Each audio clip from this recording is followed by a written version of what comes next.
윤석열 대통령은 12월 3일 비상계엄을 선포한 뒤 내란 혐의를 받고 탄핵 위기에 처한 상황에서 12일 대국민 담화를 발표했다. 그는 계엄령 발동이 국민에게 위기를 알리고 헌정 질서를 회복하기 위한 통치 행위라며 내란 혐의를 부인했다. 하지만 한동훈 국민의힘 대표는 이를 사실상 내란 자백으로 규정하며 탄핵 찬성 입장을 밝혔다. 대통령은 담화를 통해 거대 야당이 대선 결과를 승복하지 않고 퇴진과 탄핵을 선동했다고 비판했다. 또한 공직자 탄핵 남발, 위헌적 특검 법안 발의, 기묘한 예산 삭감 등 야당의 행동을 문제 삼으며 선관위의 전산 시스템 취약성까지 거론했다. 그는 이러한 문제들이 계엄령 발동을 불가피하게 만들었다고 주장하며 자신의 결정을 헌법적 통치행위로 정당화했다. 앞서 김용현 전 국방부 장관이 부정선거 의혹 수사를 위해 계엄군을 선관위에 보냈다고 증언했고, 이는 윤 대통령의 지시에 따른 것이라는 주장도 나왔다. 윤 대통령은 담화를 통해 퇴진을 거부하며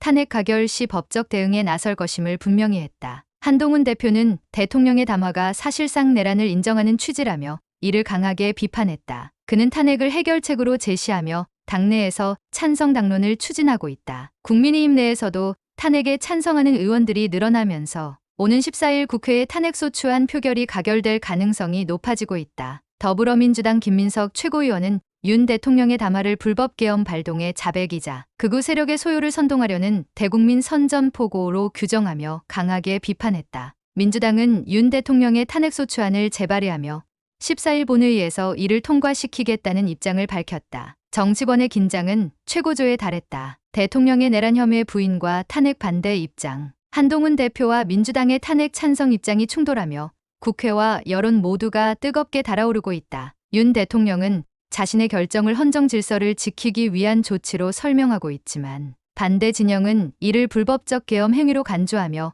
강하게 반발하고 있다. 이에 한동훈 국민의힘 대표는 윤석열 대통령의 담화에 대해 사실상 내란을 자백한 것이라며 강도 높은 비판을 내놓았습니다. 그는 담화 직후 당 윤리위원회를 긴급 소집해 윤 대통령의 제명과 출당을 논의할 것을 지시했습니다. 한 대표는 윤 대통령이 더 이상 대통령직을 수행할 수 없으며 이번 담화는 이를 명확히 보여준 사례라고 주장했습니다. 한동훈 대표는 의원총회에서도 윤 대통령이 반성 없이 내란을 자백했다며 당론으로 탄핵 찬성을 제안했습니다. 이 과정에서 일부 의원들이 반발하며 고성과 반말이 오가는 등 당내 갈등이 고조되었습니다. 한 대표는 윤 대통령이 조기 퇴진에 응할 생각이 없다는 사실을 확인했다며 대통령직을 국정 운영에서 즉각 배제해야 한다고 주장했습니다. 그는 이번 주 진행될 탄핵안 표결에서 국민의힘 의원들이 소신에 따라 표결에 참여해야 한다고 강조하며 탄핵이 현재 문제를 해결할 유일한 방법이라고 밝혔습니다. 한 대표는 자신의 입장이 여러 번 바뀌었다는 지적에 대해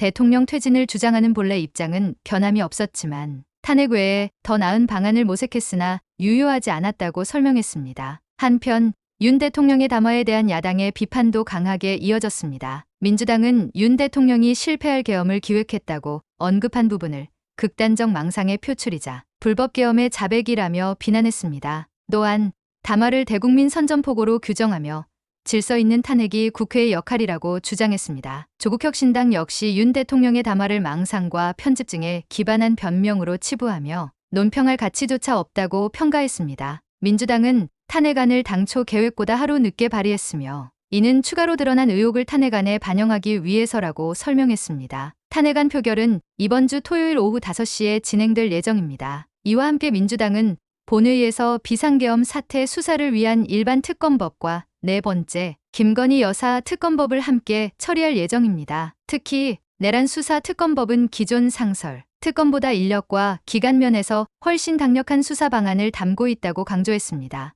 윤석열을 1분 1초라도 빨리 탄핵해야 한다는데 찬성하시면 구독과 좋아요를 눌러주세요. 다음에 더 발빠르고 좋은 소식으로 찾아오겠습니다. 감사합니다.